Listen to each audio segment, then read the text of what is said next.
Alrighty. Okay. We are here. Yes, it's working. Okay. Alrighty, everybody. Wow.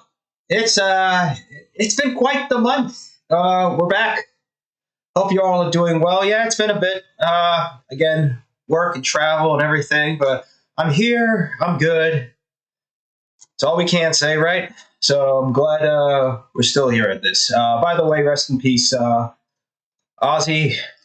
Gotta pour one out for the prince. So we'll have one a little later for him, something light. I'm not feeling it too much for something too heavy, and I don't want to go ahead and start rumbling around for it. All right, let's go ahead and again because we got a lot to catch up to today. Oh man. Oh man. So I'm hearing that the funding did not kill itself, and now the funding never existed in the first place. But yeah, look, I'm going to say the least that I can about what's going on about the current political crisis, and then we'll keep moving on. I'm glad that this is happening because finally now everybody can see that there is no way that you can fix the federal government. Doesn't matter who you vote for, whichever way. Look, I got what I voted for. I got the silliness that I voted for. I got the day off, which is so really reason why I got the sticker. I got some free donuts. So hey, I don't. It's what it is. What it is. It's hilarious that we're at there. Okay, hello everybody.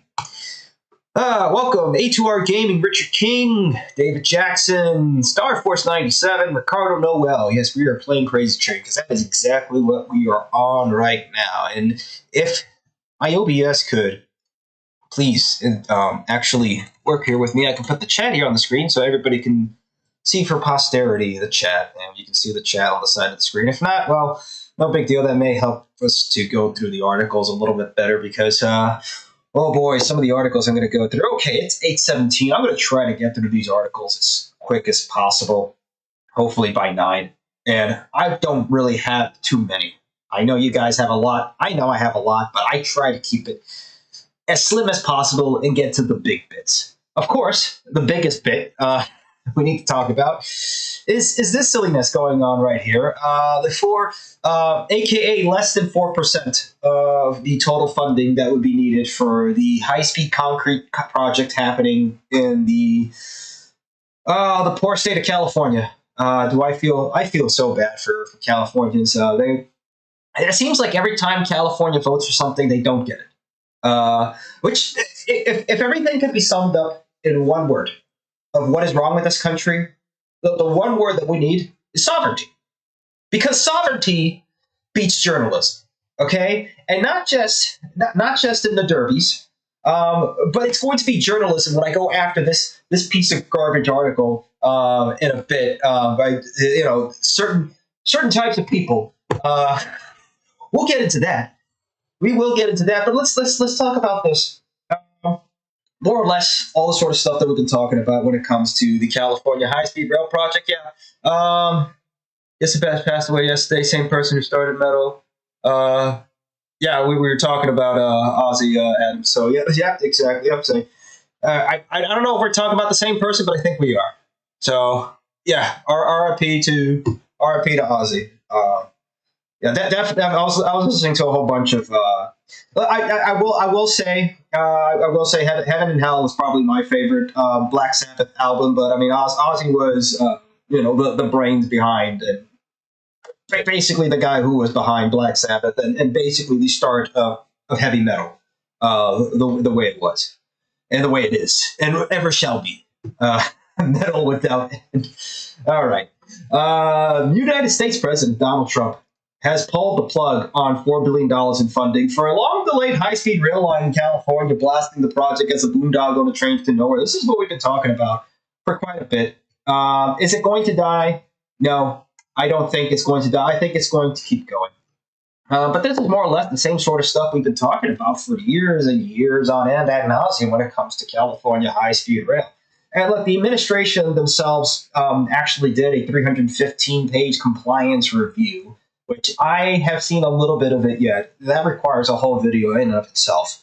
I don't know how many times I've said things require all videos of themselves, but Here we are talking about it, and it's got the main points. So the main points that they found in this last month's compliance review that got completed failed to meet critical commitments, particularly the completion of high-speed rail operations between Merced and Bakersfield by December 31st, 2033. Yep, that's not going to happen. Missed key procurement deadlines for rolling stock. Yep, that's not going to happen. Accumulated over $700 million in change orders across construction packages.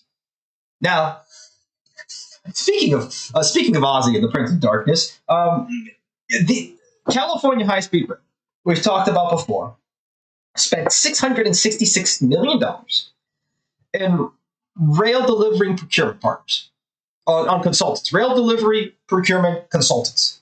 Okay, I don't. We've talked about that, and I'm going to have to bring it up again because some people don't believe me. No, this is true, and this is so silly.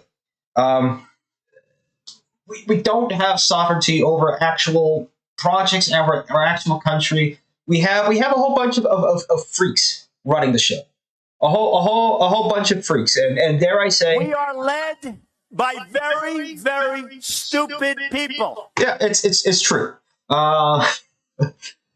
Speaking of, which look, we've known about that. He's been friends with Mister the guy who didn't. The guy who shall not be named. So yeah, look, I've known about that for years and years on end. It's just hilarious at this rate. By the way, isn't it funny that now we're bringing up the Obama administration again as like some sort of red herring? Okay, yeah, you had 4 years before to do all that. Now it's not going to happen. We know it's not going to happen. So whatever. I don't care about it anymore. It's just hilarious. Just enjoy the show at this point. Grab your popcorn because it's going to be a good show. Oh boy, but yeah.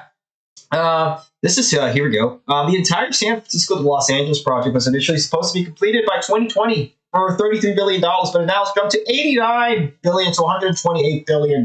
So yeah, less than 3% of the funding for the full entire California high-speed rail project has been taken away by the federal government. Let's put that in perspective. That $4 billion is a mere 3.2%?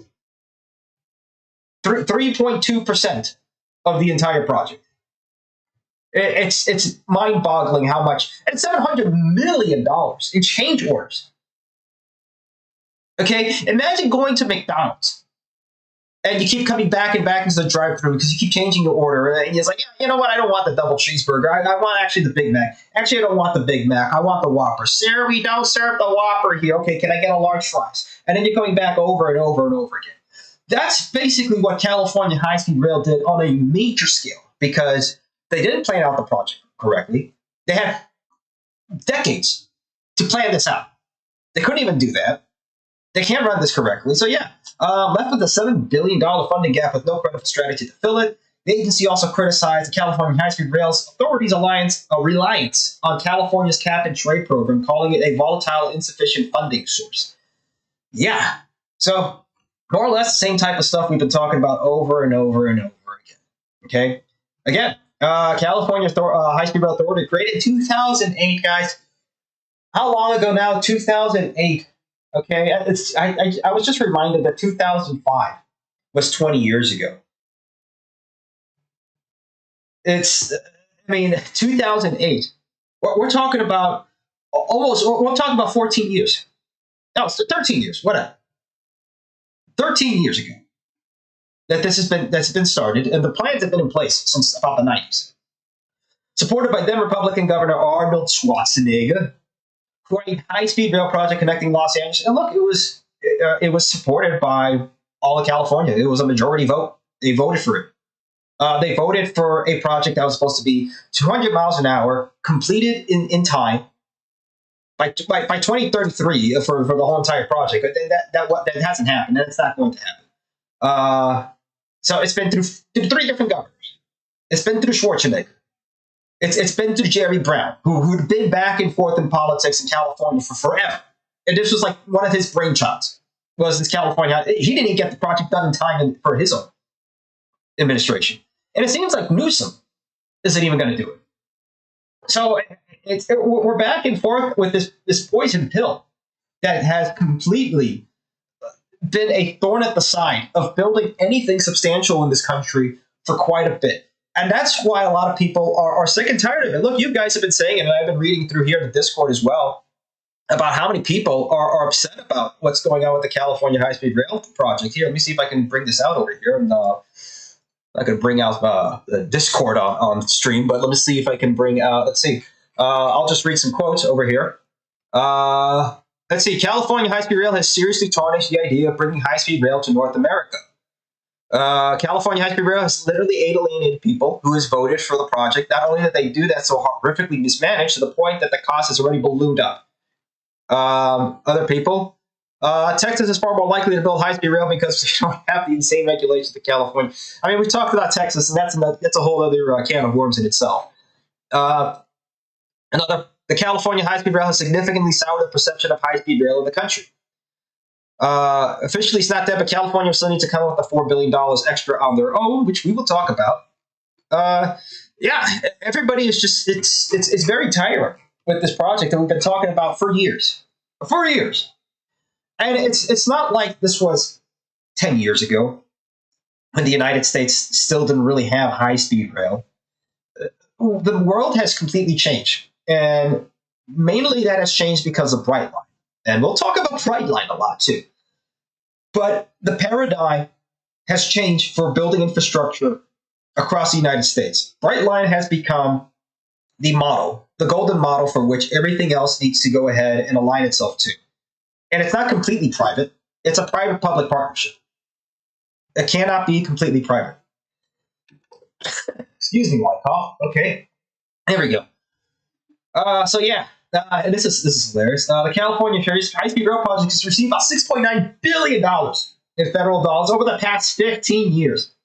Let's note that. Let's note that. As of July 2025, 119 miles of the 171 miles of California high-speed rail under active construction.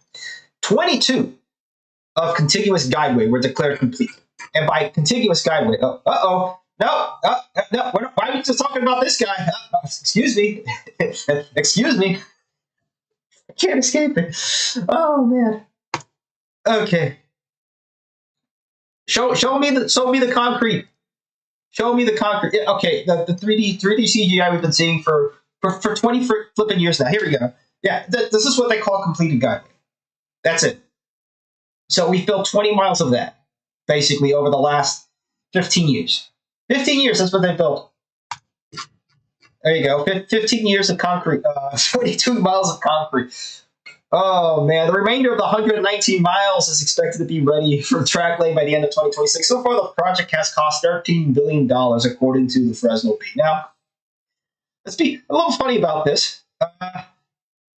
Hey, Grok, and no, this is not Nisa Grok. This is Grok.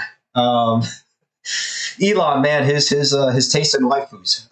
Anyway, so we asked Grok, what was the total cost? And this is stuff we know, but I mean, it's a lot easier to just ask the AI. All AI at this point is a better version of search engines. That's it, with some links to go into. The Brightline Rail project between Miami and Orlando was developed in two phases with a total cost of approximately $6 billion. $6 billion. Billion with a B, dollars. The California high-speed rail has spent $6.9 billion for 22 miles of concrete. Yeah, I think something's wrong. I think something is wrong when we put that in perspective. I think so.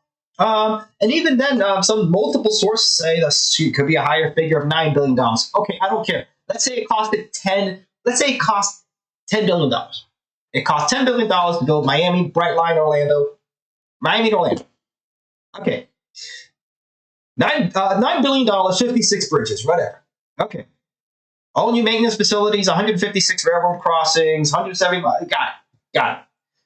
That is still, it pales in comparison to the 22 miles. The 22 miles of silliness. Silly concrete from the California high silly people. Just, oh man. and I don't have any words for this, but Chicken jockey. it's how stupid this is. It's so inane and ridiculous.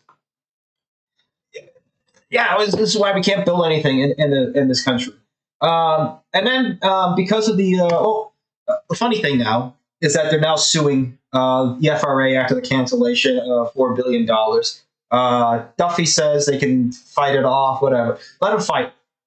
Let them fight. This will be funny. Said the suit will waste even more taxpayer dollars. Yeah. Let them fight. But hey, look, at least California does have they do have another way. And this was talked about a little bit earlier in the month. By the way, here you go. This is more of the silly concrete. They're built. This is where $6.9 billion more or less went to in the last 15 years. It's oh man. But anyway, so they're looking to the new CEO of California High Speed Rail, which I'm not going to even try to pronounce his name. $1 billion annually from the state, supplemented by infusion of private capital. At this point, I don't know who is going to do this, but High Speed Rail has been dogged by cost overruns, construction delays, political fights since its inception in 1996. This has been around since most of you Zoomers. It's been around. It's a lot of us have been alive, and this is it. This is what we have to show for it. Oh man. But yeah, Ian Chaudhry, chief executive now of High Speed Rail, is now trying to go ahead and say that we're looking at state level commitments and bringing in private equity partners in. I don't know who, but go ahead. What's next for High Speed Rail? Is Trump? I don't know. I don't really see much of anything going on over here. At this point, let it flounder until something else comes up. Now, to be real quick about this, we're not the only country really suffering from this sort of silliness. This is also happening in Britain too. And the HS2 is basically Britain's version of the California high-speed rail project. This has been going on for basically more or less the same amount of time. 100 billion pounds for 135 miles of railway. It's really silly. Everything going on. This is all that's been going on. That's it. And I'll give them a little bit of credit. It's a little bit harder to build in the British Isles, mainly because of the hills. You have a lot more concentration of people living in certain areas. You can't be able to just build over houses. It's not. Let's put it this way. It's not the California desert.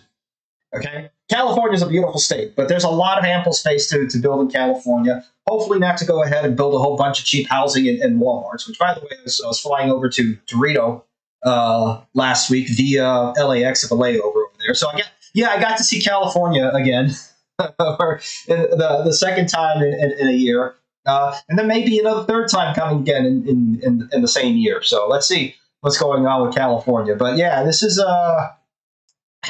quite the mess.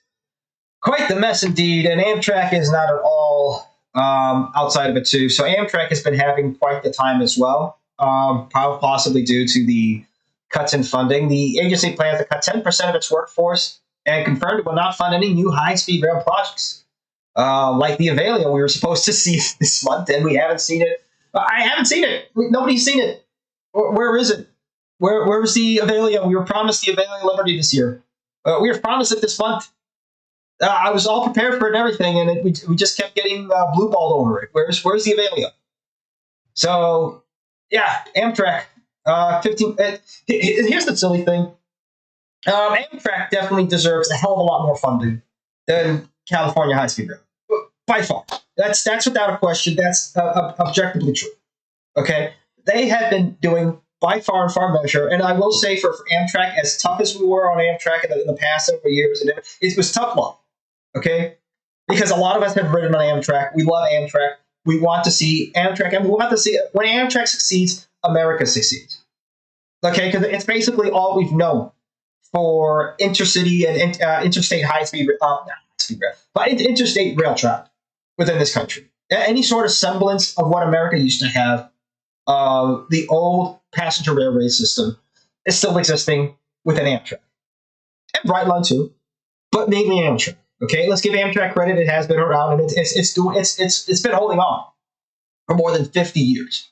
Okay, something that was supposed to be a temporary stopgap for Americans to go into complete suburbia. Which, by the way, good book that I've been reading again. Actually picked up my own copy now instead of borrowing from the library. The Geography of Nowhere. This is a fantastic book, and it's 1994, so it's almost as old as me. Okay, 30-year-old book. Well, actually, no, more than that. 31-year-old book. Still to this day, absolutely just it's still valid. It still goes to this point, and the first page itself that definitely needs a read. One of these live streams. It just summarizes more or less everything that we've been going through. But yeah, Amtrak has actually been doing well. 15% more customers last year than in 2023. It's broke its record. Now, St. Paul to Chicago line exceeded ridership projections, which is this is what's happening. Newest route finally breaks record milestone no one expected a year ago. The Borealis within Minnesota, Wisconsin, and Illinois, which is the one St. Paul to Illinois to Chicago. Yeah, look at that. Amtrak confirmed in press release it served 205,800 passengers. A grand total far exceeding the original estimates of 125,000 to 135,000 passengers annually. Doubled. Nearly doubled. Okay? So people want rail. People want rail. People want, passenger rail, high-speed rail, any sort of rail. Okay? It's done the old way. I wouldn't even say the old way because it was this sick subversive way. The sick subversive suburban way of living needs to die, and it needs to die hard. It needs to die quickly. It's finally coming to an end. Okay, as the generation that reveled in it, that enjoyed it, is going along with it, and it's a little harsh, but I mean, like, yeah, it's. By the way, we can't every time we play. But we get a copyright strike, so I have to sing over it. But yeah, these bad ideas are finally dying by the wayside. But there's still a fight. There's still a fight because it's hard for Amtrak to even keep going because it's back and forth political football. Okay. So 4 years later, or whatever, 3 years later, it will be somebody else. Okay, and then what? And then what? But does that change the main purpose and the underlying problem and the underlying issue facing American infrastructure? It does. But another year, DOT rescinds $327 million in funding for a Boston Road Rail project. Here you go. It rescinded a $327 million grant awarded in 2023, the Alston Multimodal Project. Okay, I will say this. This was something that I didn't think he was going to do. Was taking away funding, a grant, to be honest. I mean, if there's one thing of it being loans. By the way, student loans. Oh man, that's another. Oh man. Anyway, but yeah, funding termination follows President Donald Trump's signing of the bill that eliminated Neighborhood Access and Equity Program, the Department of Transportation program that sought to address physical barriers. I mean, it's just going back and forth on this. So you know what? Like, at this point, we got to learn that there's really no political solution to really fixing much of what we have in this country. But the best thing that can keep happening is the continued decoupling between the federal government and the state government, which is what's going on between California. California, funny enough, is kind of leading the way in this. So yeah, let them go ahead and do it, okay? Because they're trying to find ways. Well, we're gonna find a way to fund this whether you like it or not. Go ahead, do it, just do it. All right, I'm going to. This article here, I have been fuming about this article for flipping weeks, man. I have been fuming about this damn article over here. This This damn article, Killer Train, by WLRN, Miami, PBS, NPR, Miami. I can't fit the whole article in here because the page, the way that this page is optimized is garbage. Because, hey, NPR, right? Or WLRN, it's public broadcasters. Oh boy, I need a swig. The more you read into this article, the worse it gets. So, just for context, we all know that Brightline is the first high-speed passenger rail system in the United States. It's also in South Florida. South Floridians, not the brightest in the bunch. We know that, okay? And it's pretty chaotic down in South Florida and the rest of Florida, okay? There's a reason why it's called Florida Man. There's a reason why that meme exists, okay?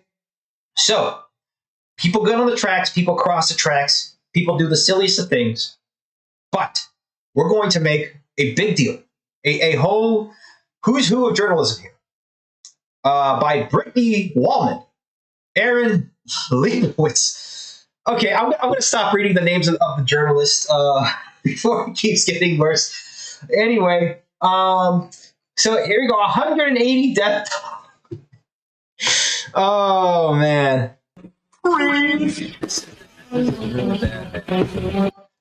Man. Oh, boy, where's, yeah, we can't, we're, my soundboard's not really working too well because I have everything all over the place. This is such a mess. Okay. Well, we're less of a mess than these journalists because this is an absolute blunder. So this whole entire article, they're using emotional deception to go ahead and to get you all it's awful. Yeah, what happens? But the first one they talk about is a girl who committed suicide in front of the train, which is horrible. Pretty horrible. Oh, wait. They did a number with all the. Wait till you see all the animations here with everything. This is quite the show that they got going on here. Defunded but not defeated. Bye. You should be defunded. Anyway, this was counting up. I was going to show you guys the count up number. 182 people killed by Brightline trains between 2017 and 2024. Oh, Brightline has failed to urgently address the train's dangers. Blame victims for the high death rate, and as fatalities climb, turn to the public to pay for safety upgrades. The grand absolute just irony, the double standards throughout this whole entire article is absolutely disgusting and sickening. And the way they use emotional manipulation to elicit not even some sort of, because at the end of this, there's not really some sort of solution that they're bringing in. Okay, so let's just keep going through. Okay, yeah, killing somebody every 13 days. Here's all the cars that were smashed by. Wow, how did these cars? Man, the train just keeps coming up the tracks and just keeps hitting these cars. I mean, this is Brightline. It's just growing legs, crawling off the tracks and just eating the people. It's eating the people. It's eating the cars. It's eating everybody. It's just horror, the true horror of it.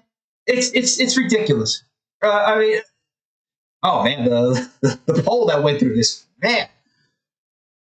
Oh wait, there's one pretty silly one in this article. Hold on, let me see. I drove my Maserati zigzags down the tracks. Public attention is attracted to spectacular track crashes such as the one that ended 46-year-old Clivet Romero's life.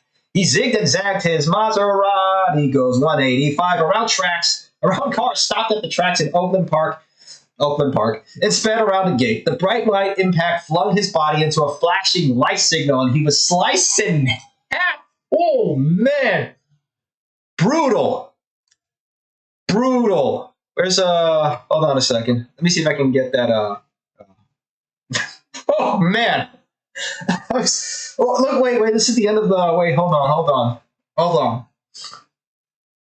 Oh man, it's not even. I can't even tell what sort of Maserati that was. It's completely. I can't tell if that's a Gran Turismo or a Quattroporte or whatever that. It's going to the scrap heap. That's what it is. It's Maserati. It's oh, sliced in half. His car exploded into a fireball. Oh man. Um, I'm not going to say karma because karma doesn't exist. But hey, man, man, oh man, wow. Okay. Anyway, but drivers account for relatively few of the fatalities. Here's where we start getting into the meat and potatoes of this stuff. Uh, the Herald WLRN found, and this is a whole collaboration between the Miami Herald, WLRN, NPR, and PBS. The whole gambit here. The whole gambit. They're really going hard after Brightline. For whatever reason, I have several. I have several theories, but nothing that's really ringing alarm.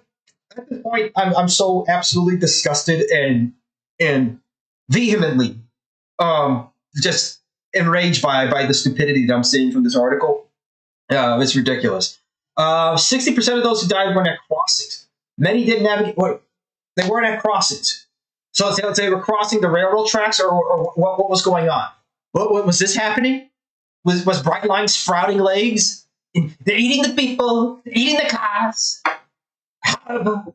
This is absolutely terrible what's going on down in Florida. So we need to look at what's going on with Brightline.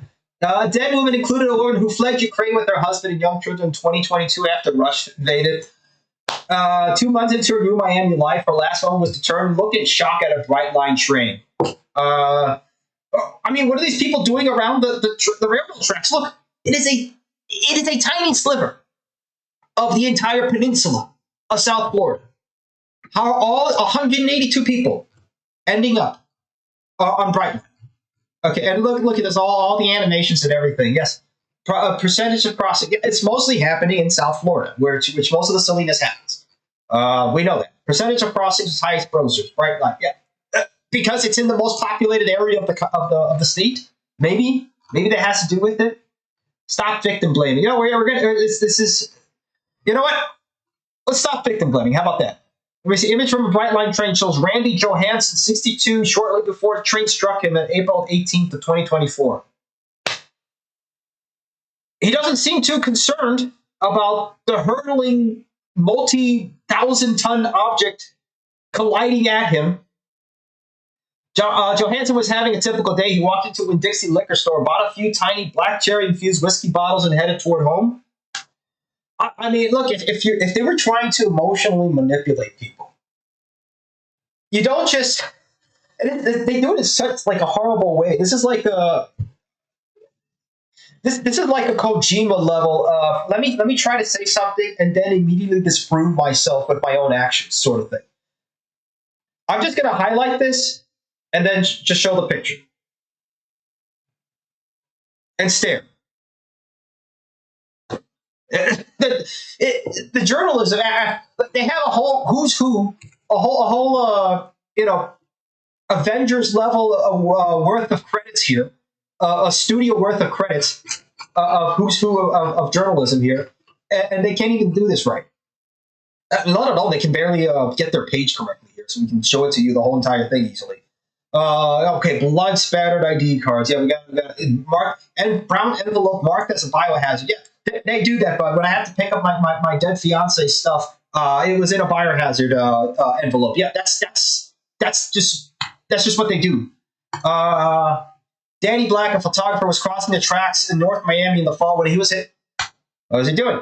Black was wearing headphones, never looked up or seemed to know the train was approaching. Gee, this is looking more and more like a Florida man problem. Either way, oof, this was the Maserati, man. Oof. Okay, okay, that one I will say, I will probably say that is kind of funny. The Maserati one. That was they had to put in the slice and a half version. Like this is, oh man. This is like a Doom Eternal glory kill or something like that. Just imagine the guy just getting thrown out. This is like oh man. I'm sorry. Let's go back up to that again. This was supposed to be. I was supposed to be ticked off at this. Speaking of, this is also kind of funny. There's a whole Instagram page called Brightline Crash Tracker. It's Brightline effing hit another person. The Darwinism Express. Everybody's like, at least it was a Brightline. Imagine dying by the tri-rail. Which, ironically enough, I was on tri-rail when it killed somebody. Not when it killed somebody, when somebody got in front of the train. Okay? That was not a pretty picture. And the worst part about it is that you don't feel a thing. It's just the train starts braking because the engineer just like, oh boy, here we go again. And it just slows down the train. Oh man, yeah, not a pretty picture. I will say that. But yeah, people should be on train tracks. But let me just keep getting through this because this is okay. We're gonna leave the Maserati thing. That needs that in itself needs its own thing. Oh man, sliced it. Wait, hold on.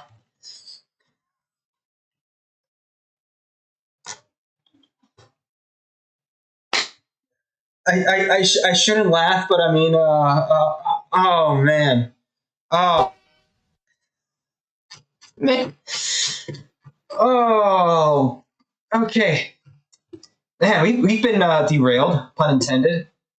And there we go. Here they're talking about the safety measures. Where Brightline needs fences. Brightline needs that. Okay, and we've talked about it's not the fencing. It's not this. It's not that. Why? And mainly this has to do with they never talk about in this whole entire article. It is never once mentioned, and never will be mentioned, nor does it want to be mentioned, what the underlying issue is. That maybe our cities are built like crap, suburbanized, and not meant for human beings. Okay? Because all these crap, and we'll talk about this one here, and look at this, the amount of work that they put here. Very familiar with this crossing in North Miami, 141st Street. It's kind of a mess in that area. Look at it. Look at that 3D model of the crash. Does anybody notice something here? Let's see. Wait. There we go. It's almost as if 80% of this image right over here is made up of a road. Oh, there's your little sidewalk. Here's the joke of a crossing. You know who's responsible for this? It's not Brightline. Because before all that road was there, the rail line was built by the Florida East Coast Rail Company, headed by Henry Flagler, down to Miami, down all the way to Key West, completely preceding any of those roadways that were built. So Florida East Coast Railroad did not build the roadways here. In fact, the Florida Department of Transportation, Florida DOT, and the local areas around, they're building now overpasses over a lot of the crossings, which is their responsibility. You messed up the area, you get to fix it. I mean, we would fix it, but we don't have the absolute power to. Railroads and government has invested billions of dollars in fencing, upgraded crossings, pedestrian bridges, and other problems. This is why we can't build anything. Here. Death on the tracks. Yeah, here we go. Yeah, okay. And this is the whole credits. They have a credits list. There you go. Brittany Wallman, Aaron Leibowitz, Shadra Dinesh, Allison Beck, Susan Merriam, David Newcomb. Yeah, it's journalism. Journalism at its very worst. Okay, and it has to be. Oh man. Look.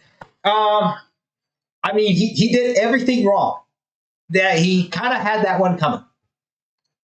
He only had himself to blame. But yeah. You don't hate journalists enough, and you think you do, but you don't. Because let's go into that a little bit. Let's go into that a little bit. Speaking of journalism, oh how rich! Congress has voted to eliminate federal funding for public media. Yeah, I wonder why. By the same hacks at NPR, U.S. pedestrian deaths reached a 40-year high. This was back in 2023. Now, I'm not going to go into all the nitty-gritty of it, but let's just stick to just South Florida. Okay, And we asked our favorite, Elon's favorite waifu here, Grok.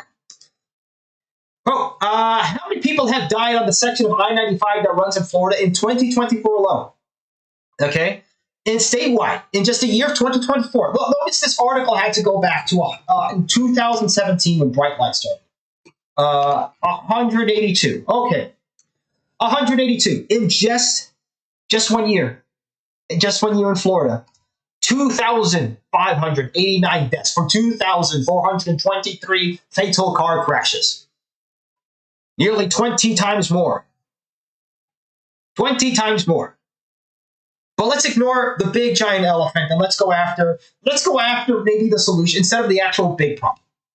Maybe because our cities are built like garbage. Maybe because our urban planning is trash. Maybe because we don't have working infrastructure in walkable areas within urban areas, as they should be walkable. Maybe because we keep suburbanizing everything. Maybe because we keep destroying forests and land for a whole bunch of crappy homes built by people that probably shouldn't be here. Maybe because we keep bringing in, millions upon millions of people that probably shouldn't be here, overflooding the country and not giving people who have been here, who have a birthright here, the jobs and the country that they should be having and building. But instead, we keep building out and building out. Why? Because the green line go up. The green line must continue to go up. There we go. For instance, Miami-Dade County alone reported 249 deaths. Just in Miami-Dade County alone, one county. One singular county. One county. Right here. Right here. Miami-Dade County, 31 deaths. Not even the highest. Palm Beach had 65 deaths. A bright line in the last... we have to go back to 2017. We have to go back 8 years nearly. Nearly 8 years. 65. Okay. Well, in 1 year alone. In 1 year. In 1 year. Oh, but that's not apples to oranges. No, I don't. Okay, and that should be the answer to this. Okay, and let's see. Let's just go up. Okay, and Brittany. Okay, and Aaron. Okay, and what? Okay. Let's see, 249 deaths in just 1 year alone in Miami-Dade County. Okay, let's keep going. I-95 is a deadly corridor. Right? Let's skip cars. How about pedestrians, right? In 2024, Florida recorded 7,148 pedestrian fatalities. Okay, wow. Here we are. Miami-Dade reported 101 in 2023. 101 pedestrian fatalities from 1,834 pedestrian crashes. Additionally, 2022 saw 105 pedestrian cyclist fatalities combined in Miami-Dade, with 32 reported by. This is so silly. Okay, if you go up the same corridor as Bright Line versus the same corridor, okay, between pedestrian deaths outside Bright Line and on the regular roads, between Bright Line, just vastly outpaces it. Vastly. Here we are. Year by year breakdown. Look at this, and it just keeps getting worse and worse. Okay, 2022. Nationally, 7,522 deaths reported. 7,314 deaths reported nationally, with Florida's share around 880 deaths, pedestrian deaths. Okay, so there we go. Probably right at 470 right now, estimated. That number keeps going up. It keeps coming up, man. 6,666 pedestrian fatalities. Oh, man. Okay, let me read some of the comments over here. What is wrong with closing railroad crossings? Nothing. I-95 is more dangerous, exactly. Suburban sprawl was the worst thing to happen in America. Yes, Ricardo. That's definitely what's going on. 2 gates, 3, 4 gates, 6 gates, 8 gates. They'll drive through regardless. Yeah. Look, like one of the people that keep bringing up, this guy, he drove around cars, okay? Because he's a Chongo Maserati. He's got his Maserati, man. And sliced in half, man. Sliced in half. No. Bruh. Sliced in half, and his car exploded into a fireball. It's just some Looney Tunes. Oh man, it's like Final Destination type stuff going on. But yeah, let's the train. it's the train. No, it's the underlying issue is the way that the city is built up. How about it? You can, again, like Ricardo just said in the comments, you can put in 4 gates, 5 gates. You can put in 20 gates. You can put in gates all the way from the Everglades to Biscayne Bay. That's not going to fix the issue. The complete, absolute, silly waste of time and effort that was built on this article. 180 people, and they literally go here and say that we spent the last 7 years doing this. Look at this. A team of reporters, or a year. Whatever, it's still a waste of time. A team of reporters of the Miami Herald WLO spent over a year documenting every death involving Brightline trains since the rails launched. So far have been killed by the fast speed train. For journalists, they did a journalist, guys, fast speed train.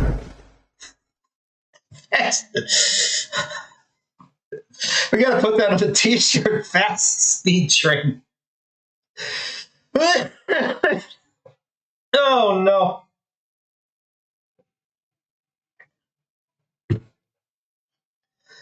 Oh man. Oh man. Okay. It's 9:01. Last couple articles. I'm gonna just finish off with Brightline 9:05. Brightline trains could be arriving in Tampa within 5 years. Here we go. Something that's gonna happen. This is July 17, 2025. So yeah, and I saw the location of it in Tampa where they could be building it. So that would be a good place. One news station is likely to be in Ybor City. You're going to see Ybor City, man. The final decision hasn't been made. So yeah, you can go ahead, get a cigar, and can't smoke it on Brightline, but you can go ahead, smoke it there, go back, and all the way back to Miami without driving on the hell that is 95 or Alligator Alley. Yeah, it's oh man, yeah, it's so silly. Really, really, just it's silly. There's no other word to come up with. Let me see. You're silly. You're silly. You're silly. You're silly. You're silly. You're silly. You're all silly. Silly people. Silly, stupid people. We are led by very, very stupid people. And you know what? They can be left behind because Brightline South Florida's ridership grows for the first time in years. This is why. I can tell you why. It's because of the end of the COOF. That's probably part of it. Reintroduction of commuter passes for the Tri-County areas. There you go. More than 84,000 people rode Brightline between Palm Beach, Broward, and Miami-Dade counties in June. The 7% increase from 1 year prior. There you go. And as more people, there you go. More people, former people have ridden the train than died. Come on, give me a break. This is so. Oh man. Here you are. How much money is Brightline making? More than they were before. There you go. Answer that article. There we go. Okay, next one. Brightline West adds more work sites in high-density area for high-speed rail project. There we go. So while they're building again in Florida,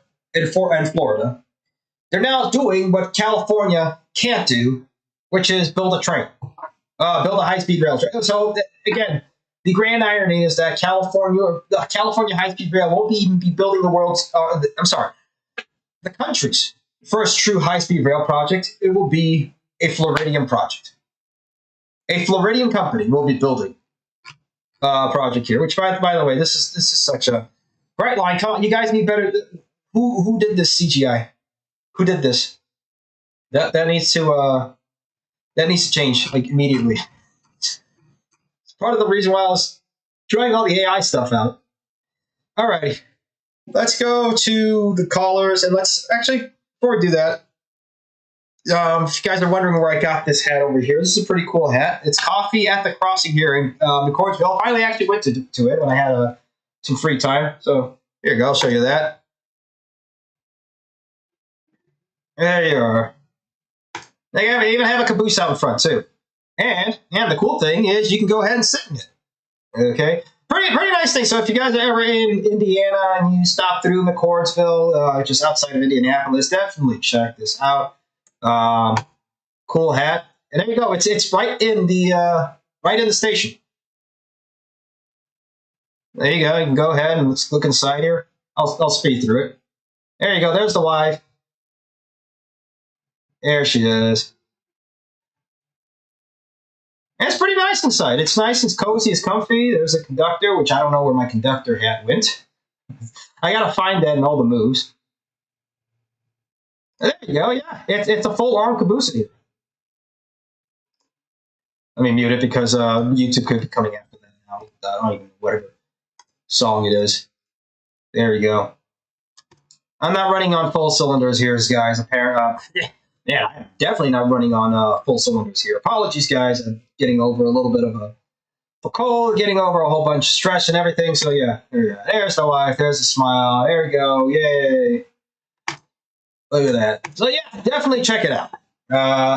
So that's a happy end to all of this. So there we go. We got to keep building, keep going, and keep moving ahead, guys. That's what we got to do. Alrighty. Move that out of the way. Let's go ahead and bring on the callers. All right. Where did this code go? Uh-oh. There's 8 people in the audience. Wow. Okay, you guys have been waiting a good bit. All right, 9:06. All right, we're more or less on time. We're not Japanese on time, but yes, everybody's got to do a politician interpretation when they get on. Okay, and we're going to make it even funnier. We're going to bring everybody on at the same time. Okay, here we go. We're gonna bring on absolutely everybody. This is going to be absolute total chaos. Wait, I'm just going to make sure that the desktop audio is on. There we go. All right, this is going to be absolute hilarity. But let's go ahead, invite absolutely everyone. This is going to be maddening. Hello.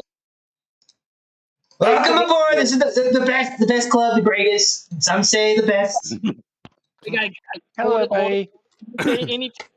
Dimitri, this is gonna be fun. I put a meme in the live chat. That's all we need now for Brightline. We will build a wall. I put it to my 95. China. Great wall around Brightline. Not to talk about the millionaires and the billionaires, but to talk about the railroads and how they keep killing people at a lower rate than the highways, and how we should be building more of them. That sounds right. Bingo. I want to share something real quick because Iowa might finally get in the passenger rail news. About time. Yep. Hey, guys, before y'all do that, I got a meme, and it a funny meme from Instagram because it is Wednesday. It is Wednesday, my dudes. It is Wednesday. Oh, no. Okay, let's see. I'm waiting for it here. I'm looking at the chat here. By the way, this is this is quite the this was quite the oh man, another one bites the dust. You guys are subway surfing death. So you guys were quite busy here in the chat. Okay. Yep. David, where's the meme here? We're waiting in anticipation, dire anticipation here. It's an Instagram meme, but it's super funny for tonight. Oh no, yeah. Okay, here we go. I Oh, just boy. sent it again. You know all that rant from the anti-choo-choo, big choo-choo, remember those lobbyists? Well, turns out they actually have a point. We're just putting a high-speed train on an infrastructure that's mostly car-centric. And in an infrastructure where 99% of people use a car. The problem that we have nowadays is Okay. the problem they're running into now is they didn't plan for this in the future. If they were going to plan for high-speed rail in Florida, they needed to build the viaducts. They needed to get the line rerouted a little bit to make room for those viaducts. But they didn't.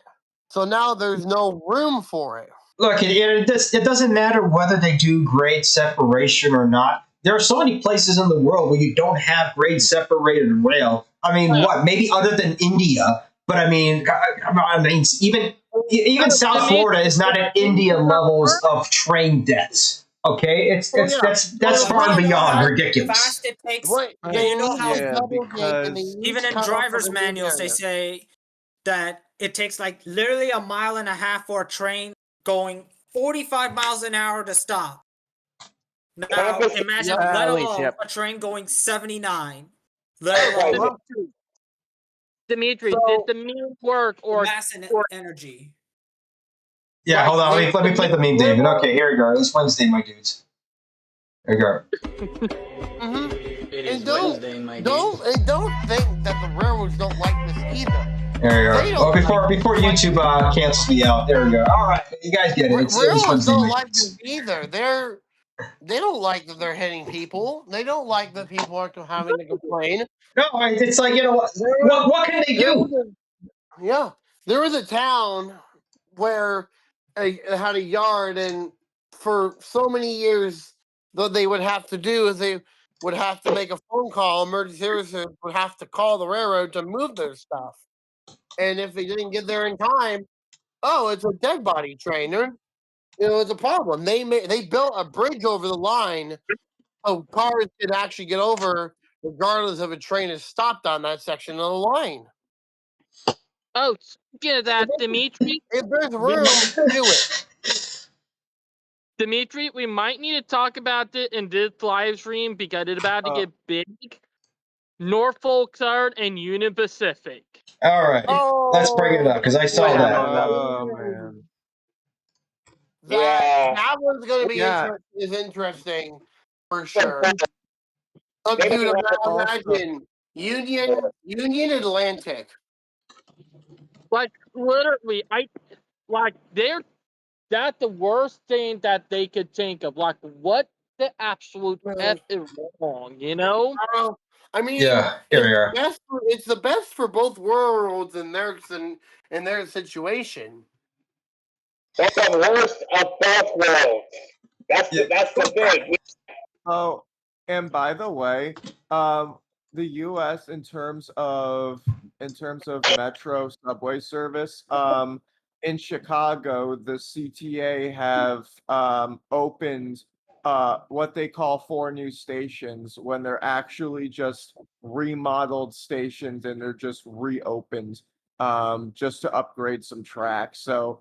And people are celebrating like they expanded a line. Yeah, that's just a reopening. I mean, it's nice that they reopened and spruced up the stations a bit, but it's not. It's got new accessibilities and stuff, and looks like it's a huge improvement. I've yet to ride it, but it definitely, from what I've seen, the stations are much nicer than the old ones, and they're saying that their plan this is part of the Red Purple modernization project in Chicago. And there are plans in the future to do the rest of the red and purple line areas where the red runs local and the purple runs express. But it looks like the next big thing they're going to be doing is obviously the red line extension down to the southern border of Chicago. Taking my 15. There you go. Are they going to build the red line extension? I'm taking my 15-minute break. Yeah, that's what they're looking to do next. CTA finally going to grow. When was the last time we had the line again? I believe 1993. Yeah. No, wait, no. Technically, if you're talking trackage and not expansion, it was 2007, 2008. Yeah. Speaking of Chicago, another book I picked up, Nature's Metropolis, Chicago and the Great West. That's another one I've been meaning to read for quite a bit, for years actually. I just said, let me just get it out of my wish list and just finally pull the trigger on it. So there you go. So, some more reading to do. Midwest on that topic, the DOT went out and asked for people's interest here on Iowa State's passenger transit plan, and reading Facebook comments, it seemed pretty positive. Hey guys, you remember Banksrail? He talking crap about Brightline again. Man, don't you just love it when people talk shit about that? We already had a bit of a hate stream already going on for journalists, so I think that's enough right now. I think we've ran our mouths about journalists enough time. Journalism as a whole is broken. I'm trying to find like a good anime bit of somebody getting sliced in half or something like that, because I'm still the guy in the Maserati. Let's be honest. Banksrail is talking crap about Brightline and saying Caltrans is doing better. Like, really? Like, how? Caltrans? I'm gonna tell you right now. I mean, Caltrans is Caltrans. I mean, they're gonna just keep being Caltrans, but I mean they're not Brightline. It's not at the same level. Hang on, is this the Amtrak Caltrans or Caltrains in San Francisco? San Francisco. Hey, Okay, here's the problem is that they went electric. excuse me, Dump Joker, I'm trying to speak here. Sorry about that. Sorry. But how can you compare Caltrans to Brightline? They're not even the same. They're not even in the same region. They're not even the same structure. That's the point here. I know, and that's the problem, and that what Banks Rail is shitting on. Like for the love of God, can this guy, can Banks Rail just shut the fuck up?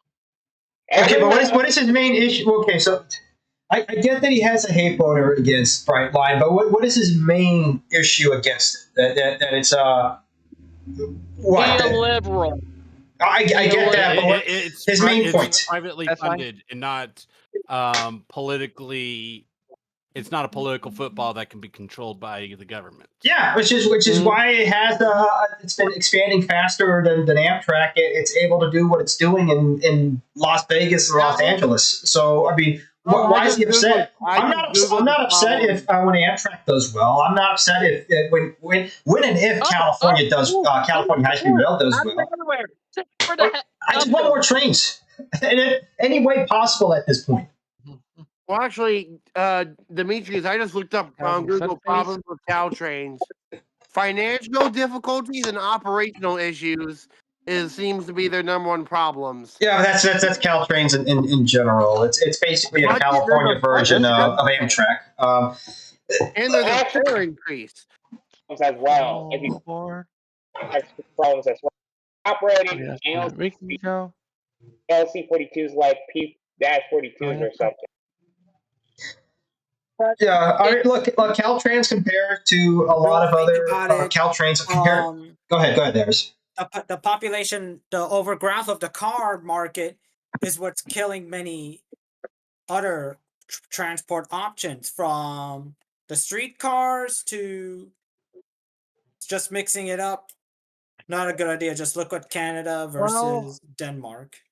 I was arguing with the guy on Facebook about passenger trains, and he made a pretty good fair point, and that was it's faster to take your car, park it somewhere, than to take public transit in a lot of situations.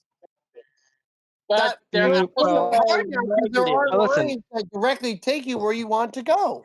But because of but because of all the cars mixed in the same exact lanes all the time in King. Look at the King Street experiment in Canada.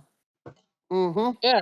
The problem is that we literally overuse the car for stuff it's not needed for. That's the problem. That's correct. But we destroy our infrastructure just to fit cars in where it should not be in. Am I right? Yeah. And here's the thing. And I'll just read just from the last paragraph of the first chapter here in Geography of Nowhere. This kind of really encapsulates it. Here we are. The process of destruction that is the subject of this book is so poorly understood that there are few words to even describe it. Suburbia, sprawl, overdevelopment, conurbanation, Mumford's term. Megalopolis. A professor at Penn State dubbed it the Galactic Metropolis, which is what Dallas and Fort Worth and Houston are going to be at this point. It is where most American children grow up. It is where most economic activity takes place. Indeed, I'll make the argument that this process of destruction and the realm that is sprawled largely became our economy. There you go. Much of it occupies what was until recently rural land, destroying incidentally such age-old social arrangements as the distinction between city life and country life. To me, it is a landscape of scary places, the geography of nowhere, that has simply ceased to be a credible human habitat. This book is an attempt to discover how and why it happened and what we might do about it. So, yeah, we're just coming back to the same conclusions over and over again. It's more than just the trains. But it's about... And as for some of the liberals' purpose of making the cities more accessible to a minority group, the disabled, I feel that they're doing a pretty poor job at and a right to. Oh, well, both parties suck. They're car-centric. Many people cannot drive cars for some reasons. And because of our car-centric infrastructure, You're putting them in. You're either keeping them from getting to public social connections or putting Wrong them in button. danger. Yeah, and let's further broaden that. It's not that you have some people that can't be driving a car. A lot of people shouldn't be driving a car, and you know what? Let's expand that to people shouldn't be forced to drive a car, because again, a car has become in America far more expensive to maintain on average, and far more the most expensive part of a person's budget is having the car. And then second to that is having a house or an apartment rented somewhere where it's further away from your job because of the way cities and counties are designed around the automobile. We're trying to move people, not cars. And unfortunately, America has flipped that on its head and is trying to move cars rather than people. The problem is It's for can the I problem bring it is up? zoning. Can I bring it up? The reason why Sure. this is happening is because agreed. Car companies, and I'm gonna bring it up. Car company and stuff that I know from people that I knew who work for car dealership and car company, they don't like people having options. They don't want people having options to get around. They want to destroy it. Heck, in some area, you're not even allowed to walk. You know? It, point is that the car company, they want you to drive. They want you to buy their car. They don't want the options. And it's like literally, like it's so stupid when you start realizing that people are literally falling for it, and I mean falling for it like sheep saying, "Oh, cars are freedom. Oh, we need cars." Not fully, you know. Cars are tools, just like a hammer, just like fire, just like debt. Exactly. It's Yeah. the Not use. everything is a it's a tool. nail. And if It's that's their not bad use. enough that we become all totally centered around cars, All right, Darius, let Minus a lot of finish. people drive. Darius, Is that a lot of people hey, get crossovers and big Karen SUVs and pickups? you got it. Most of them can be Stop. Hey, Hey, RC, I got another picture for you. all to right, look at. Minus, go ahead and finish your point. Yeah, I see, they're I all see just it. tools, and as I say constantly, nobody cares about the tools. They're the uses and subsequent abuses of the said tool, which people are concerned about. And the problem is you have people on one side that want cars only, and they're a very loud minority, and then there's those on the other side that want absolutely positively no cars whatsoever, and they're also a loud minority, and they're both making not only their side seem terrible, but they're also making the other side seem terrible. And it's like, if you have options, it's good. If you say no to a certain options because you personally do not like a certain option, then all that's doing is you're making yourself into a what's the best way of putting it? A narcissistic tyrant with just complete busybody as moral grandstanding. Yeah. In other words, we don't even have sovereignty over our own selves. We're forced to one thing. It's either buy the car or you can't be in society. You can't be part of American society in general without a car. Oh yeah. The problem is that we used to have good infrastructure. We used to been able to get around without having to buy a car. We used been able to walk anywhere without being roadkill. Well, let's not forget back then, cities were pretty small. You could walk and not have to worry. That changed. Yeah. Well, Changed most like That's true. Back well, then, most a lot old of cities life used to be so about the size of nowadays- current downtowns. Yeah. I mean, It's, look at pretty this much picture that. limited to- Hold on, because I'm looking at what I think. Dump Trucker, did you put this picture up at the? Yeah, you did. Okay, Yeah. so here we go. This is a building, and then for reference, this was what the city around it looked like before, and now here it is after. It's just 95% parking lots. It's absolutely appalling.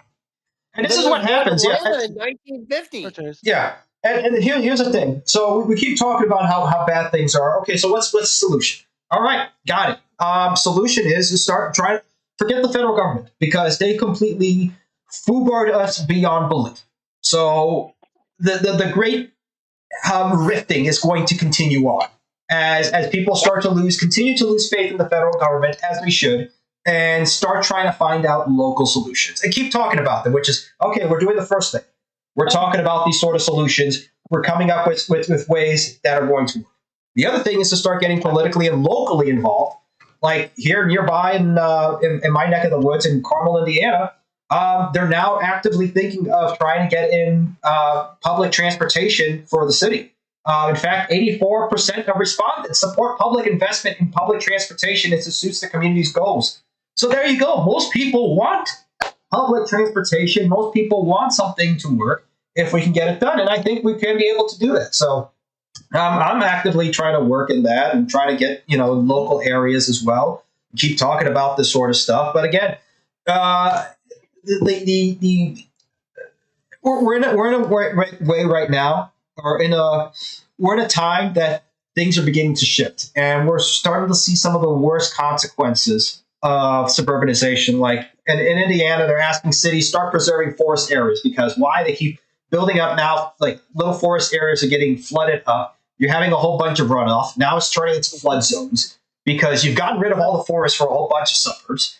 And then look at this, 164-year-old farmhouse on I-69 is going to be demolished. They moved this little house away from the highway when they built it, and they moved it to this other place. And now it's stuck. They can't fix it, and they're going to destroy it. So the amount of destruction that the highway has done in the United States is completely appalling, and it's going to take us a while. It's only taken within America's lifetime, basically less than 10% of America's lifetime to build this sort of infrastructure and completely destroy the way America was. We're still a young country. We can still fix this. Mm-hmm. And never have this happen again. Well, and saying is that the interstate was the worst decision in U.S. history. Well, Well, here's but also, I think what they did is they kind of overdid the interstate. Like, I think they went too far with the interstate. They did. It was done wrong. They did because the car company would benefit from it. Like, they were making tons and tons of money. Like right now, most car companies are suffering because nobody can afford the $80,000 starter truck. $80,000 starter truck. And his hair also included there too. by the way, in because, like, literally, let's not forget that the big automotive company back in the late 40s through the 50s, right before the Interstate Act, was spitting out propaganda left and right to get the bills passed. Let not forget that they were the one. Let not forget that they were the one who got the bill passed that made mixed-use development illegal. Yeah, we're now just bring back. Just changing the zoning laws alone would heavily help mass transit more than anything, because it's like, all right, we're going to put 10 times more people in this area, and you will all want to own your own vehicles. That's physically impossible. But at the same time, it's like, all right, we'll have mass transit options and bike options and car options and what other options you want? You want the train? We'll throw that in too. Yeah. I think Florida's right line trying to talk here. Because as Not Just Bikes has said multiple times in his videos, which is very true, there's no solution. There's no real solution to car traffic except viable alternatives to driving. Yeah. That's correct. You want less traffic, you got to get rid of cars. It's as simple as that. You want to fix less cars. The problem is that guess who's going to get pissed about it? The big automakers. They're going to get mad about it because, one, you're cutting half of their money flow in half, plus their leases like gas station, mechanic stops, insurance companies. Like, literally, when you factor all of them in and when you start cutting it starts cutting into their moneymakers, you know? Well, the fact about this, we talked about this before, 30% of dealerships are seeming to be, they're going to disappear by the end of this decade.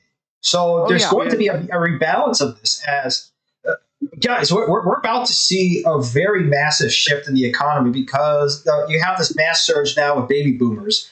about to go ahead and retire or not be in the workforce, which these were the people who were behind a lot of the zoning laws, and as they're going away, that's going to be it. This is what we're going to start to see now, the change happening, slowly but surely. Shift soon. Yeah, the shift is happening, but we have to be prepared for that sort of shift. Now, I'm looking for a video. There was one good video I found about different suburbs and how this one suburb was basically built around walking versus another one. But you guys keep continuing on. I'm still listening. I'll try to find this. And going to the idea of the vehicles, right now in the United States and parts of Canada, on average, there is 8 parking spots per vehicle, whereas in Europe as a whole, mainly the EU, it's about 300 odd million cars, but only 250 million parking spots.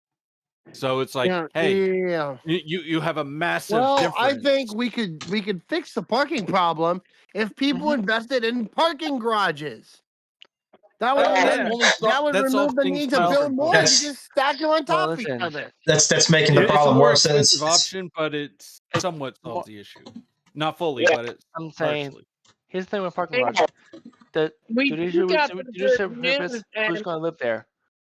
Excuse me. Guys, also, please let Brightline fan speak. He's been trying to speak here. Yeah, go ahead. Excuse me, David Mitchell. Sorry about that. About the interstates, what Dump Trucker actually showed was that most of those interstates were built on cheap land, which were formerly inhabited by African Americans and marginalized groups during that time. So so that's a racial problem and an infrastructure problem in it at the same time. Streetcraft. Yeah. That video. Yeah, here we go. I'll put this video out. But very good point, Brightline fan. The only interstates that didn't get built, basically, were the ones that had white folks in them. Well, certain. Yes and no. It depends. I mean, at this point, it's affecting everybody. As long as they were not only European, but mostly Western European. In a black community, and the white people opposite, I said, okay, these people are saying, don't like it, ditch it. And then you get these HOA kingdoms. All right, Darius, hold on. Okay, guys, one person at a time. The HOA Karens. Let's forget those. All right, let's go ahead and play this video real quick. Which neighborhood would you choose? Here you go. Both suburban neighborhoods. But these are both suburban neighborhoods. Let me play this real quick. Right next to each other, but they couldn't be more different. To show you what I mean, let's try I getting know pizza. what video And we'll you're start with playing, this Demetrius. neighborhood. Right away, you'll notice the continuous tree-lined sidewalks that make it an inviting place for people to walk. This is because vehicle access to these homes happens from alleys placed behind the houses. Because of this, the actual street doesn't need a driveway for each house's garage, allowing the street to focus on people. In fact, some front porches open up to a lawn instead. With a focus on public green space, it allows for trails that create shortcuts for people walking around the neighborhood too. Finally, and most importantly, you'll notice that this neighborhood actually has businesses in it too. Yep, there you go. Houses. Again, imagine the type of zoning to get this done. There you go. Part of the reason this works is because there are different types of housing in this that they're building. They're starting to build with that design. Like they're going back to the alleyway, which I do like because you can make your front yard pretty, but have all your services in the back. Oh yeah, I've been actually seeing some places nearby that are actually kind of built like this too. Let me see if I can try to bring it up on. Here we are. Excellent. Yeah. All right. So watch. Here we go. I'm gonna bring this up. Well, let's finish this video first, and then I'm gonna bring up 2 different neighborhoods here as well because this is pertinent to what we're talking about. Again, we're talking about urban design and development, and this goes hand in hand with the train we're talking about. We're talking about people's behaviors over here. In a sense, when you're an urban designer, an urban planner, you're kind of in charge of how people are going to feel and how they're going to act within society because of the way your neighborhood is designed. So if you have, a lot of urban designers just go with the basic one, the basic design. Yeah, because it's cheap and easy to belt out, and it's the most. Let's put it this way. to the banks that are mainly funding it, it's the most it's the way they can get the most money out, right? It's the most profitable. This doesn't make so much money for the banks. And they don't even use the architecture that used to be around there, because a lot of people would want to see the New York City row houses, or maybe the traditional Midwest kind of housing. Midwest ranch. Imagine that, but surrounding an entire village. Yeah. So there you go. This place you can go and walk over to a pizza place that's within walking distance of all the houses. And for the people who do want to drive to it, you still have some parking spaces, albeit limited parking spaces, so it at least forces people to say, "Hey, think twice." That's where you're parking. This entire journey was safe and comfortable to walk, and also provided opportunities to naturally interact with your neighbors, whether that's waving hi to people sitting on their porches or walking. We had to have getting pizza in this neighborhood. First off, there aren't any Ozzy pizza Osbourne. places, just houses, which means we'll have to find one. Okay, so there we go. This is the same sort of this suburb is basically what every other suburb is being built around. To walk doesn't exist. So you got to drive. There's no walking. There's even signs at the intersection leaving the neighborhood telling you not to walk. So instead, we'll have to drive. You'll notice this neighborhood has driveways that cut into the sidewalk for every house. Remember the semi-quincentennial that CUP was trying to talk about? Speaking of that, Dimitri, you remember when I was talking about the crap that was going on here in Charleston, with how they're trying to get rid of train tracks in downtown Charleston? Yeah. I did posted an article in the live chat talking about the porta ports suing Norfolk Southern, you know? Yeah. Like, they just want to put a trail there, and then they want to build some buildings on top of it, and say this line never existed. Yeah. Here you go. Just real quick, guys. Okay, so this is close by to where I live here in Indianapolis. So you can notice, here you go. There's this whole entire suburban, basically every other suburban line. You got your cul-de-sacs. You got your giant, whole bits of grass that always have to be mowed and everything else. And then in this same area, all of a sudden, there's a whole bunch of townhomes. And basically, this whole entire density here of all these suburbs are basically contained in just these 2 blocks. And then right across the street, there you go. Oh, there's a pizza place. There's a dental place. It's right there. There's a gym. You can walk across there. The alley, there's ample ways to go ahead and walk across. There's on-street parking. There's alleyways and garages if you want to go ahead and drive your car. So there you go. You have options. You're not stuck in one place or another. Are they building like a little shopping district over there? Yeah, this little shopping district here. And this is all a soccer field. Nobody plays soccer, but anyway. So there you go.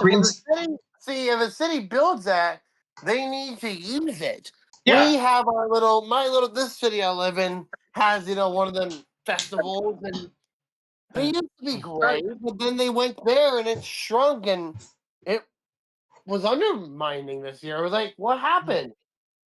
You went away from this big fancy festival to, oh wow, just a few businesses and a few food sellers, nothing special. Yeah. So this is the type of building we have to do. Look, if you can have more people concentrated in areas over here, then you're able to go ahead and build, let's say a streetcar or a tram or something like that to connect to another place or something like that. But if we keep sprawling out, look at all of these areas that are being completely destroyed. All these farms and everything else. It's just going to keep moving on and expanding on until what end? Until what end do all American cities start to end up all the way like Dallas, Fort Worth, or Houston, or any of these cities that are absolute just mixed up and all of that? What I also like is they have a hospital nearby. Yeah. And they also have a hospital there. There you go. And look, this is hell. What Dallas is built on, this is hell. There's all farmland. No, it's ridiculous. Look at this. You can see this from space. Look at this. This is the amount of this development over here. It's crazy. Oh man. We got some good news going on. When I was talking David, let's start. Yeah, let's start wrapping this up. 9:45. Let's close this off. All right, one person at a time. Why do you think Dallas bumped up their speed limits? I'm trying to talk. All right. Okay, Bright Light Fan, go ahead. My turn. Bright Light Fan, then Darius, and then Grand Trunk Line. Okay. Or Adam Everett, I'm sorry. I've sent an article about the short lines going on. They're starting a celebration right now. It's called the 7th Celebration. There we go. Yeah, they're actually celebrating America's 250th anniversary right now. Nice. They're trying to paint their locomotives right now. David Mitchell actually covered that in one of our live streams. Oh yeah, I did. But also, yeah, that's sick. That's really cool. I like that. All right. Also, Demetria did the one thing I was trying to tell you when I was talking to you what they're trying to do here in Charleston. The Port Authority is trying to sue Norfolk Southern over some BS. And let me be on it, I think their catalyst of trying to get Norfolk Southern kicked out of the city. That way they can rip the tracks up. It would be something that, corrupt corporation and automobile companies do, Yeah, I still think that it's time for a reckoning, and it's happening. So I mean, it's inevitable. They're failing. They've completely oversaturated the market with a whole, like as Minor Tree says, a whole bunch of $80,000 starter trucks, or like Darius said, a whole bunch of Karen mobiles. Okay.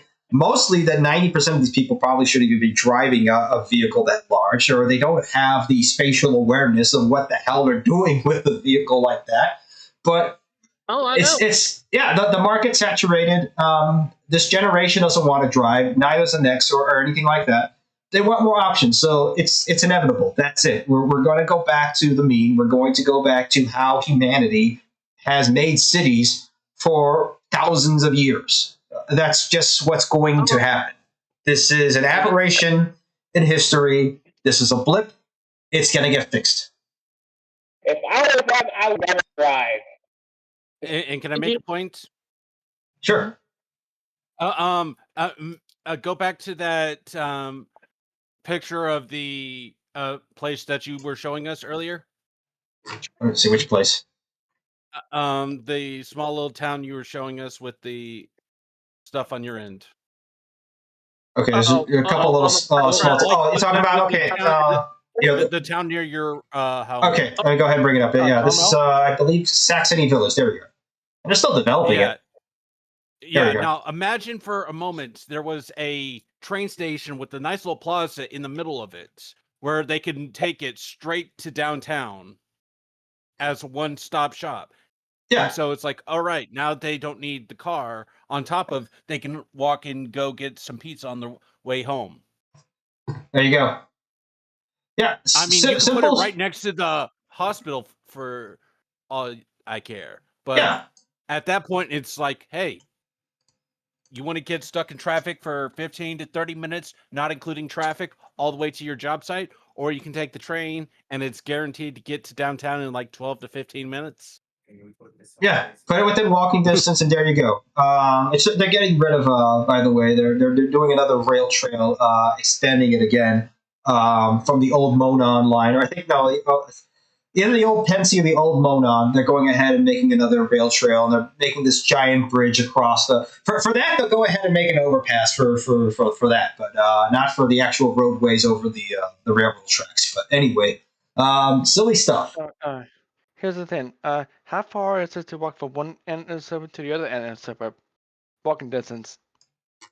Let's say walking distance. Let's say from this part of the suburb over to here. We're talking about that looks like about half a mile, or I'm sorry. I'll say maybe a third of a mile. That's a third of a mile. You can click on it, and you can get an actual measuring stick. Let me see. Hold on. Maybe we can do that now on Google. Let's see. Measure from here. Let me right click. Directions to here. Okay, from anybody here. actually walk that far? Okay, there we go. It's about half a mile, 12 minutes to get across. Which is Well, not that From one bad. side to the other side. That's only a small community. I'm saying that would work. Well, that's one. Okay, well this community over here, let's say from one end here to the other. Let's see. Let's cut this. Let's click over here. Directions. From here to there. 1.1 miles, 3 minutes to get from one side to the other. There you go. And you're going, you're probably crossing the same amount of houses. Let me count. 1, 2, 3, 4, 5, 6, 7, 8, 9, 10, 11, 12, 13. Yeah, let's say 13 on one side versus this neighborhood over here. Let's see. 1, 2, 3, 4, 5, 6, 7, 8, 9, 10, 11, 12, 13. So you get to 13 at about, let's see. And there you go. This is where we're talking about density here again. Put that to, it's probably double, more or less. All right, I'm not going to waste too much time on it, but yeah, we get the point. Okay. Can you please get me in before this time ends? Go ahead. Gosh, just want to say, number one, I have always been thinking Big Beautiful Bill should have been focusing more on us millennials, like canceling student debt. Yes, it might be socialist, and then stopping H-1Bs and all this big deregulation, which is where we all agree with. I don't know how it's not socialist. Hi, everyone. Hey, Manel. Hello, there. You kind of got into the tail end here. I'm very late to the game, but I'm here. Yeah, unfortunately, we gotta let Darius Ocasio finish. Cortez have actually worked together on a couple of bills. Very interesting to see. I have a little news. You cannot just automatically shut the other side because they're communist or because they're fascist. Hey, Amtrak's newest Aero train left the factory. All right, and Yeah, wait, that we heard one about. more thing. All right, last Today's thing, World guys. Dolphin Day. I know it has nothing to do with trains at first, but the Boomeritavilles all over Florida have destroyed indirectly the ecological habitat.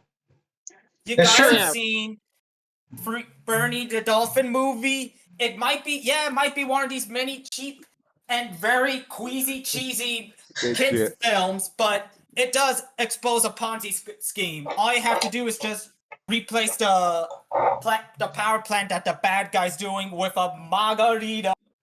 We're more Karens and margarita. All right. To know, did you hear? Amtrak's new Aero train left the Siemens factory. There you go. Yeah, hold on. Let me bring that up as well. Oh yeah, that's true. Also, we got some good news too that the Heartland fire. Some good news. Yeah, definitely.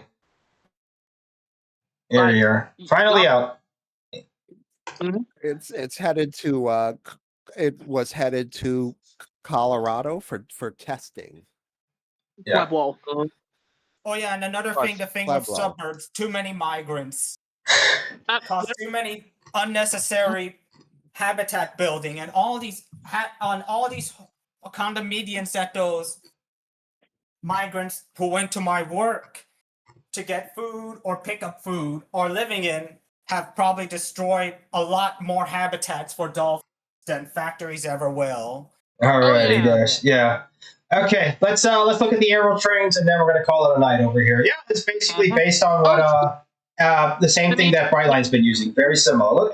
As we've noticed before, Amtrak is now taking a page out of Brightline's book, and they're basically it's like you can copy my homework, bro, but don't look like you copy. It's basically they're more or less copying almost exactly what Brightline is doing. They've just changed the colorways here and there and the decals and the liveries. That's basically what they've done.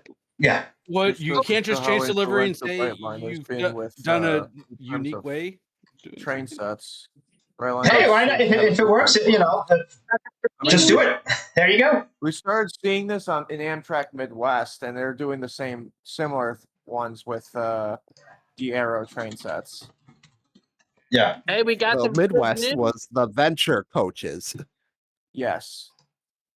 But they're similar. in but terms of- Brightline was the what they first offer. to deploy them. Yes. All right. Exactly. Speaking of that, we got some good news. The Heartland Fire have been saved. By Oklahoma, not by Texas. That I heard. Oh yeah, Oklahoma. They said,